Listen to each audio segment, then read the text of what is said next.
Headlines के बाद अब रुख करते हैं खबरों का। चढ़ावा चोरी की जांच के बीच एक बेहद चौंकाने वाला खुलासा हुआ है।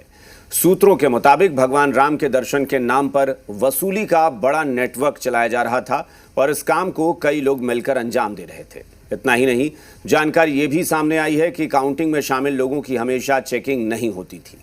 और अब इस घटना पर आरएसएस ने बयान जारी किया है। संघ ने कहा है कि ये घटना केवल चोरी का नहीं बल्कि करोड़ों राम भक्तों की आस्था और श्रद्धा पर गहरा आघात है और न्याय तभी पूरा माना जाएगा जब दोषियों को सख्त दंड मिलेगा।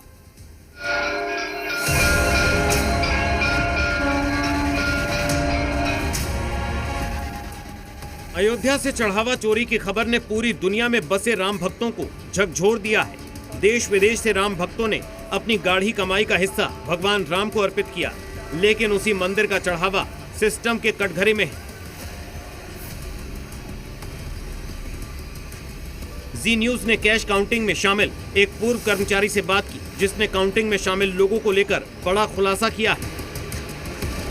कैसे पॉसिबल हो पाई? क्या आप लोग जब जाते थे, मतलब जब ये लोग जाते थे, क्या कुछ लोगों को विशेष अधिकार प्राप्त थे जो आराम से वो अंदर जा सकते थे और बाहर आ सकते थे?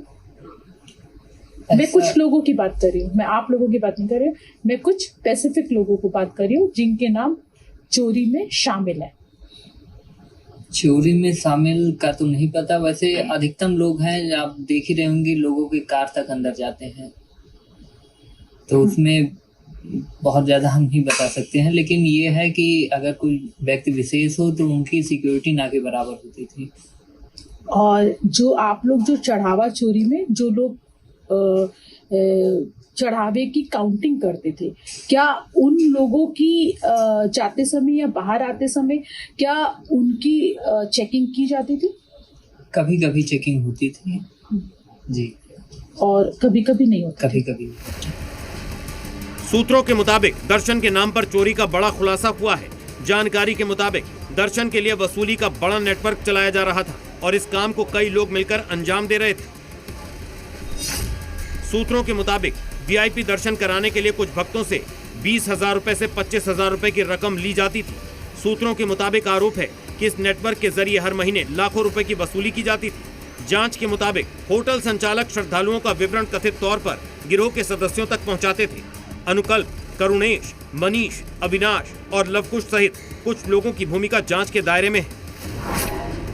इतना ही नहीं, वीआईपी पास जारी करने की प्रक्रिया का भी दुरुपयोग किया जाता था। वहीं चढ़ावा चोरी की जांच कर रही पुलिस ने आरोपी अविनाश शुक्ला को आज फिर हिरासत में ले लिया और अविनाश को लेकर उसके पैतृक आवास प्रतापगढ़ के लिए रवाना हो गई। पुलिस का मानना है कि वाहन से मामले से जुड़े कई अहम सुराग मिल सकते हैं। जांच टीम के मुताबिक अविनाश को मुख्य आरोपी बना सकती है। अविनाश ही वो शख्स है जिसके घर से 20 लाख रुपए के साथ अमेरिकी डॉलर भी बरामद किए गए थे। इसके अलावा एसआईटी टीम ने अयोध्या में 7 घंटे से ज्यादा की मैराथन जांच की, जिसमें कई अहम जानकारियां सामने आई हैं। एसआईटी ने बंद कमरे में अनिल मिश्रा से 1 घंटे तक पूछताछ की, तो वहीं गोपाल राव से भी करीब 2 घंटे तक कई अहम सवाल पूछे गए।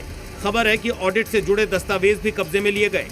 आज भी मामले में एसआईटी की पूछताछ जारी है, जबकि 3 दिन बाद 6 जुलाई को होने वाली ट्रस्ट की बैठक में कोई बड़ा फैसला लिया जा सकता है।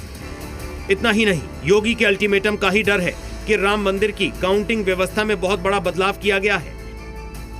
इस नई व्यवस्था में नया ड्रेस कोड लागू किया गया है, जिसका कलर डार्क ब्लू रखा गया है। इस ड्रेस में कोई जेब भी नहीं होगी, जबकि एंट्री से पहले 2 बार चेकिंग की जाएगी। जमीन पर बैठकर काउंटिंग करनी होगी। बैग और अन्य सामान को प्रतिबंधित किया गया है। काउंटिंग करने वालों को जूते चप्पल भी बाहर निकालने होंगे। तो वहीं अब काउंटिंग हॉल में सख्त सुरक्षा और दोहरी जांच के बाद ही कर्मचारियों को प्रवेश मिल रहा है। मोबाइल और कैमरे के अलावा बैग पर भी प्रतिबंध लगाया गया है। लेकिन बड़ा सवाल यह है, क्या इस चोरी में सिर्फ वही लोग शामिल थे जिनकी गिरफ्तारी हुई है, या फिर नेटवर्क बड़ा था? तमाम सवालों का जवाब मिलना बाकी है। योगी कह चुके हैं कि जो भी इस चंदा चोरी में शामिल है उसे छोड़ा नहीं जाएगा। ब्यूरो रिपोर्ट, जी मीडिया। आसमान से मॉनसून की